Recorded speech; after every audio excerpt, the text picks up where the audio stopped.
Hey, Coach, I'm so excited you found us on YouTube. Let me know how we can help. Teachhoops.com. If you click up above or down below, can help. I have coached at every level. I've coached this guy. I've coached a bunch of NBA guys. I've coached at the junior high, the elementary level, the high school level, helped at the collegiate level. I have been there. I know what you're going through. Let me help you in this journey. Teachhoops.com will do that. So go over and check it out and enjoy the video. All right, welcome to High School Hoops. Happy Wednesday, episode 80. It's March Madness, baby. March Madness. I love March Madness. But best time of the year.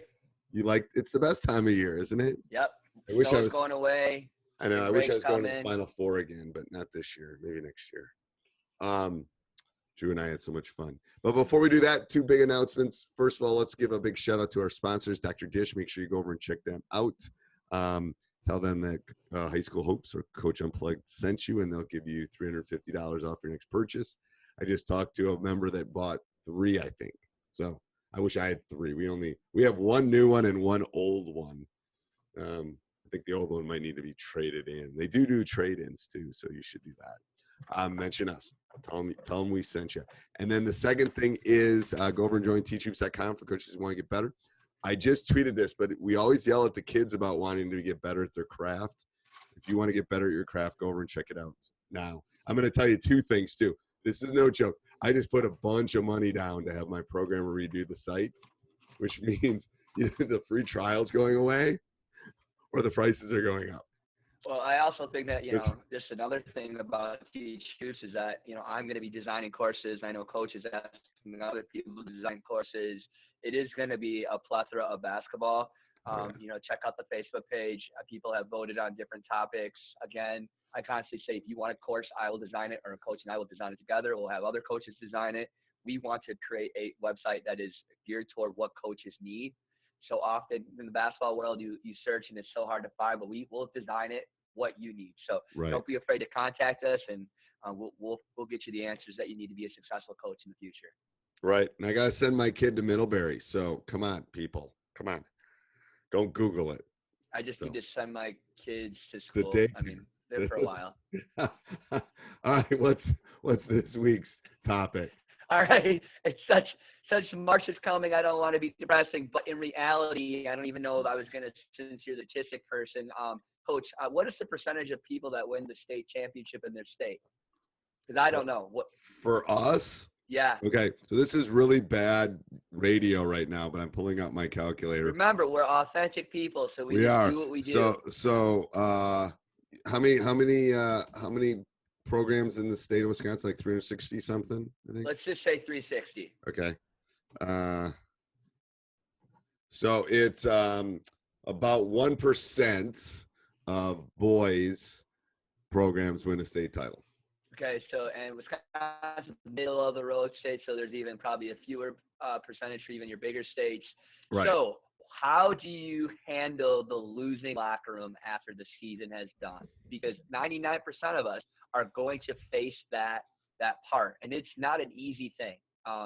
No. The nice thing about being a JV coach and a JV2 coach and, coaching younger players, they get to go to the next part.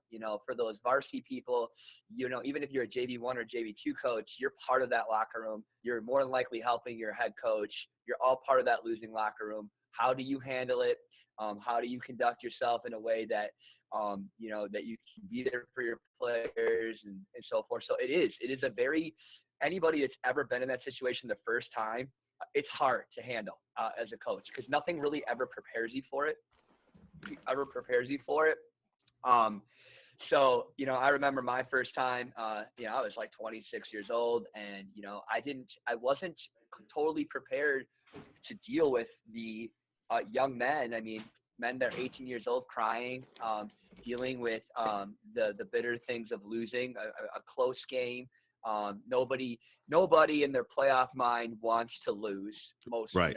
And they want to be successful. I believe that all young people that play athletics do want to be successful. And so it becomes a point of, it is a hard thing, and every year is different. Well, every group's different too. So for those of you that are watching on YouTube, that was authentic. That was authentic right there. The FedEx guy came to the mailbox It was going to ring the doorbell. So I literally ran. So Jake did a really good job of filling for those of you that are listening there, because I was gone for about a minute. It's like, oh, crap. I sit and I can see our circle, so I could see them coming up. Oh, crap, he's going to ring the doorbell. Anyway, yeah, so first of all, every team's a little different. I said that before. So every locker room's a little different after a loss. You know, when our principal died, the year we lost, and our principal died, that was the worst locker room I've ever been in, because I think the boys wanted to win it for him because he died during the season. So that was the worst locker room I've ever experienced in my entire life. I'd never want to experience that again. So here's from an old dog, an old, porch dog. Keep it. Here's two bits of advice for coaches that are high school coaches. When you lose in tournaments, there's the speech. You want the speech to be long, and you want to tell them how important they were to you and all those kind of things. And you can do that what I would say is, if it's longer than a couple minutes, it's too long. It's fine to go give hugs. It's fine to go do all those kind of things and tell them it's going to be okay. I know this year will be a tough one for me. Hopefully I don't have to deal with a losing locker room, but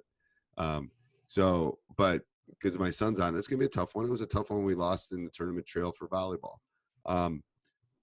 But they don't hear you is the issue at that point. Especially the seniors. Now, the underclassmen will hear you some, and it's good for them to see the emotion and when you do follow-ups at that. But X's and O's and all those things don't matter at that point. At that point, you're becoming a dad, a psychologist, a caregiver, all those things. So, you want to keep it. You don't want the 25-minute, we should have done this, or the rally cry for the following year. No, let the kids have their emotions. Let them experience it. Part of life is what I don't think we let kids do enough nowadays is have failure and disappointment and fall down and then pick them back up. And this is about, and a lot of them haven't failed in life. A lot of them haven't felt that pain. So that's okay. But it's how you deal with the pain, how you move on. They still sting for me, and I've only been happy 3 times, in my entire career, at the end of the season. And we look at this season, we've had a great season. We're 17 and 5. 4 of our 5 losses are to 2 of the top teams in the state. We've had a great season, but I'm still going to feel bad when we lose at the end if we do. So that's I think as an old coach, try to keep that post-game, post-loss speech short. And, say thank you to the seniors, tell them you love them, tell them how much fun it's been, all those things. But I think mine tended to be long early, and I think they've changed a little bit.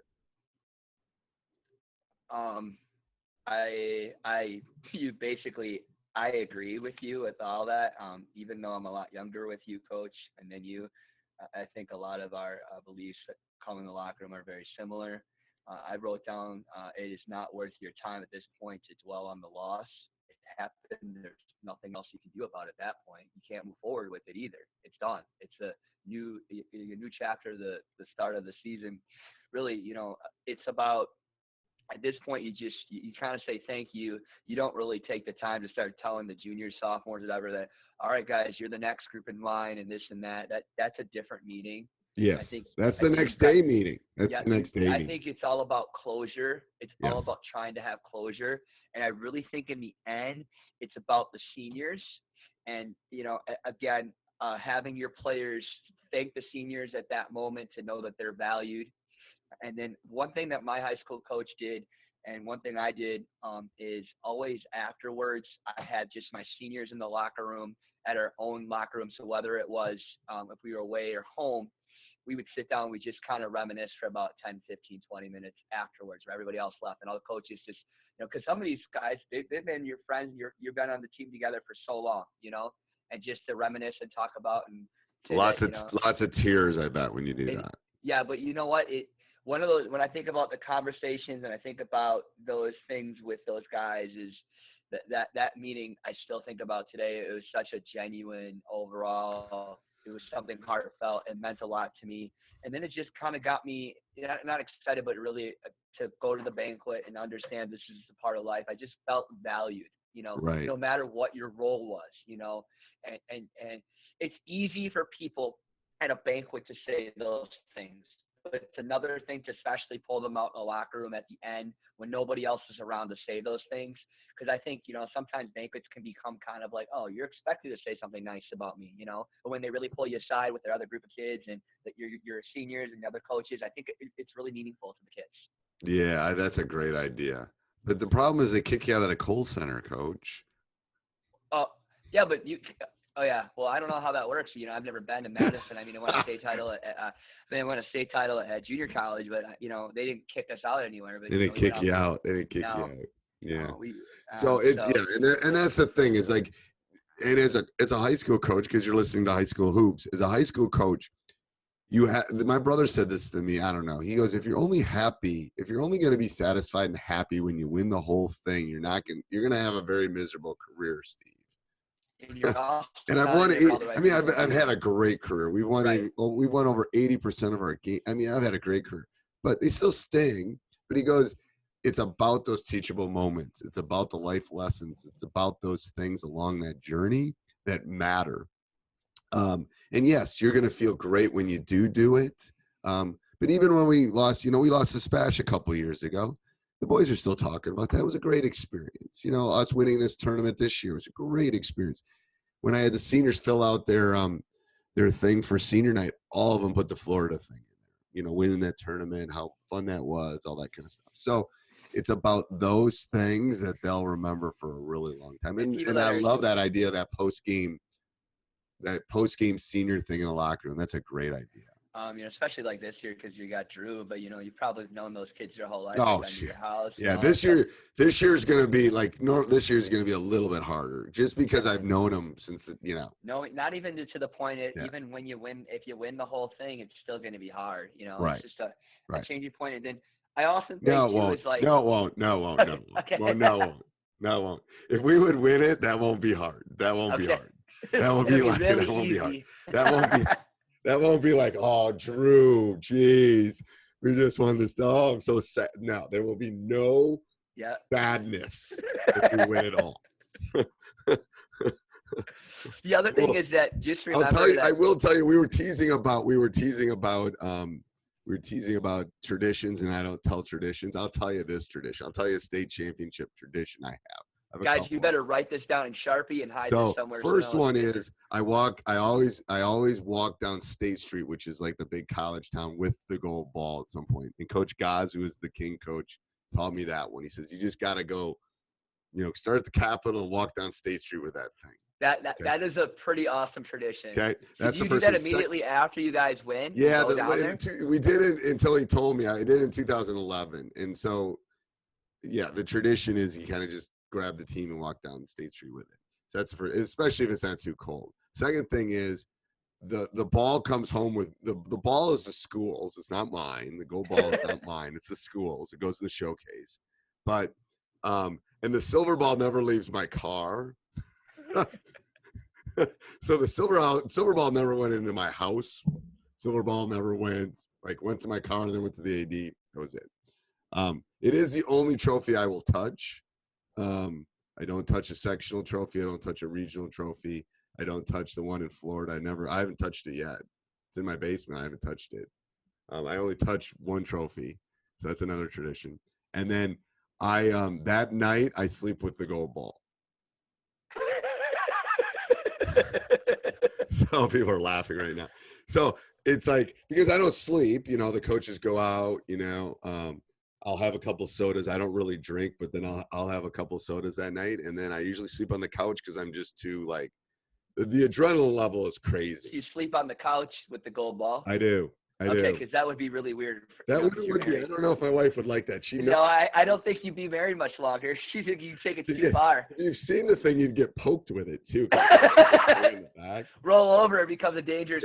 And then I remember in 2011 we won it. So Drew would have been like 8, 9, or 10. So I met some coaches at the Gritty at a place nearby, and it was his first root beer. He had his first root beer in 2011. So he hadn't had a soda until then, and then was like, all right, you can have a soda today. Dad's celebrating today. Dad's celebrating. You get a root beer. All right, so there you go. Write those down. If you have any other traditions, let me know. I love to add to my tradition thing. All right, till next week, Coach.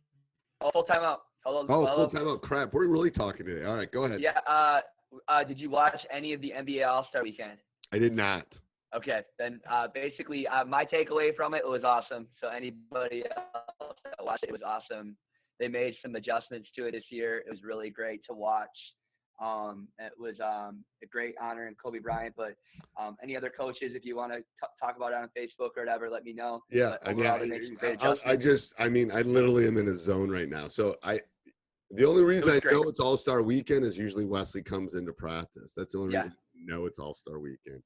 I saw the dunk. I saw some of the highlights of the dunk contest. That's about all I saw. It was a good game. It was a good game. All right. Yep. Talk to you soon. Bye. Bye. Hey, Coach, so glad you enjoyed that video. Not that you found us, you already found us. Let me know how I can help. I've won lots of championships, as you can see, won lots of rings. Let me know how I can help you become a better basketball coach. TeachHoops.com is one small way. Go over and check it out above and below, and let me know how we can serve you to become a better basketball coach. Enjoy.